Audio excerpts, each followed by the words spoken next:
Hi mga sis! So for this video nga ay nag-attend kami ng simbang gabi plus pumunta kami sa food court sa munisipyo sa amin. Hindi nga namin nakumpleto ang simbang gabi dahil 4 days kaming hindi nagsimba. Dati naman namin kinakumpleto ang simbang gabi, ngayon lang talaga hindi namin nakumpleto. Katapos nga ng misa ay dumiretso kami sa munisipyo namin sa may food court para kumain. Sa dami nga ng sulu-sulu dito ay parang nasa leisure na ako.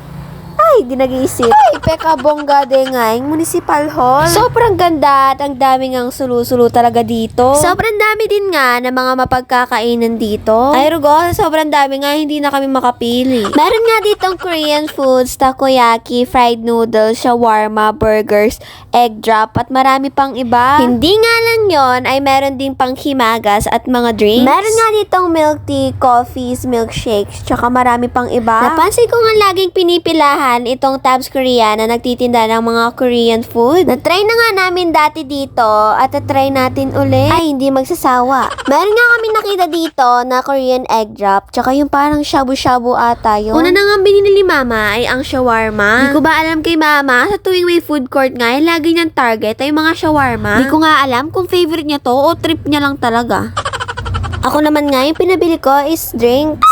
Walang katapos ang iced coffee. Yung in-order nga namin is Spanish latte, tsaka iced caramel macchiato. Nadagdagan pa nga ng iced salted caramel. Katapos ko nga mag-order, iniwan na ako nila ate at bumili naman sila sa Tabs Korean. Balak nga nilang bilhin is tteokbokki, pero nabili nila is kimbap, tsaka samji. Yung binili nga nila na kimbap flavor is samji, tsaka beef. Mura nga dito at masarap, tsaka sulit din. Gusto ko pa sana magpabili ng calamares, pero wala na daw, sold out na. Kaya ending, nakahanap si Papa ng mga fishball. Nakahanap pa nga si Papa ng 10 pesos sa bulsa niya, kaya for the go. Pauwi na nga kami at ito na yung mga napamili namin, pero may nakita pa si Papa na nagtitinda ng mga mangga. Katapos niya nga bumili dito, ay umuwi na rin kami. May sukli pa nga siya mga barya at hindi niya napansin, kaya ako na yung kumuha. O hindi ko kinupit yan, binalik ko kay Mama.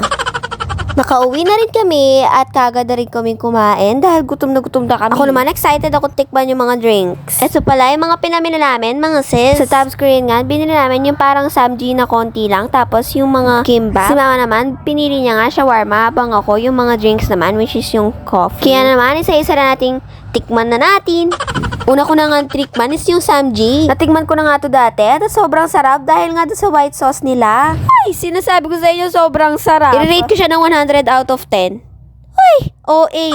Next ko nga tinikman is yung mga kimbap. Hindi ko nga na video yung pagtikim ko dun sa samji flavor na kimbap. Yung beef flavor naman nga, tikman natin ngayon. I-rate ko muna pala yung samji flavor na kimbap. I-rate ko na lang siya ng 1,000 out of 10. Uy! Sobrang sarap nga nung beef flavor din, pero mas gusto ko pa rin talaga yung samji flavor. Iba pa rin talaga yung sauce na nalalagay nila doon sa pang samji. Tabs, ano ba yung sikreto mo? Secret formula? Charis. Next ko naman nga tinikman is yung drink. Una ko na nga tinikman dito sa mga drinks is yung Spanish latte, which is yung gusto ko talagang i-order. Ay, sobrang sarap nga. Buti na lang ito yung in-order ko. Hindi siya masyadong matamis and I love it. Me encanta este café helado. Ay, naging Spanish. Search nyo na lang kung ano meaning nun. Comment down below. Charis. Next ko naman nga tinikman is yung shawarma. May kagat na naman. I-rate ko nga lang to ng 10 out of 10. Puro gulay. Charis.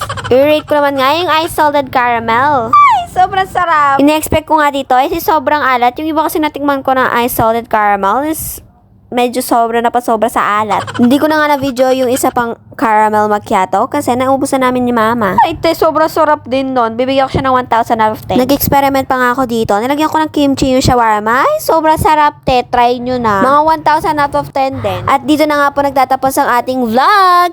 Bye!